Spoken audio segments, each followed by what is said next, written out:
Bila bercerita mengenai Tasik semula jadi, sudah pasti nama Tasik Chini di Pekan Pahang menjadi sebutan terutama mengenai kisah misteri membabitkan Tasik berkenaan. Pasti ramai tidak menyedari Tasik Chini adalah tasik semula jadi kedua terbesar di Malaysia, manakala Tasik Bera juga di Pahang adalah tasik semula jadi terbesar negara. Terletak kira-kira 40 km dari Bandar Bera, Tasik Bera turut mempunyai kisah misterinya termasuk mengenai naga atau ular besar. Ada legenda mengatakan terdapat lubang besar seperti terowong yang menjadi laluan naga dari Tasik Bera ke Tasik Chini.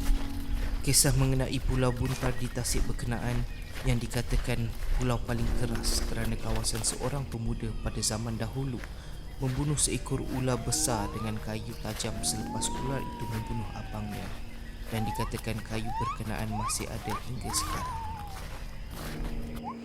Itu antara kisah legenda penduduk setempat di Tasik yang berkeluasan 35 km panjang dan 20 km lebar yang menjadi antara sumber air Sungai Pahang dan hingga kini kekal sebagai kawasan tanah lembap liar yang unggul dan terpencil.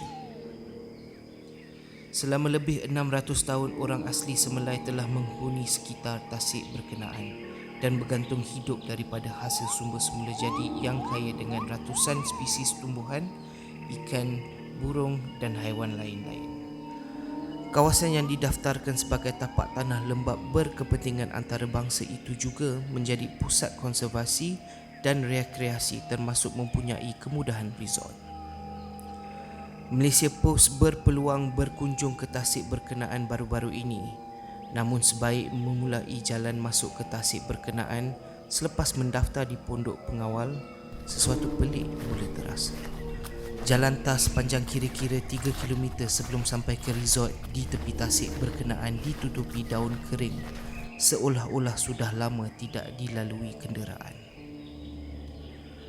Ternyata benar kawasan terbabit kini sudah terbiar, manakala penginapan yang terdapat di situ menjadi seperti resort berhantu. Kesemua kemudahan atau perkhidmatan di Tasik berkenaan kini tidak lagi beroperasi dan semua permis di situ tinggal terbengkalai. Hanya kelibat beberapa penduduk sekitar sahaja yang memancing di kawasan terbabit.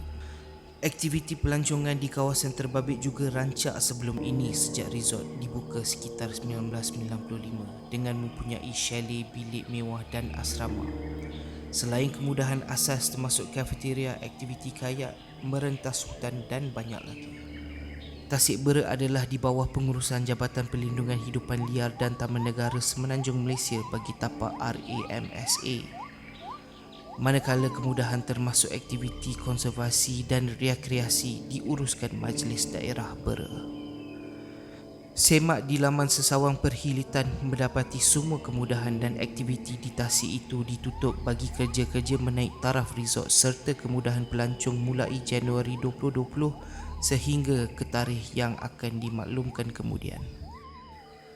Harap Tasik Bera dapat dipelihara kerana ia adalah khazanah negara tidak ternilai dan satu sistem ekologi menampung pelbagai jenis kehidupan liar, tumbuhan serta penduduk kaum Semelai yang mendiami kawasan sekitarnya.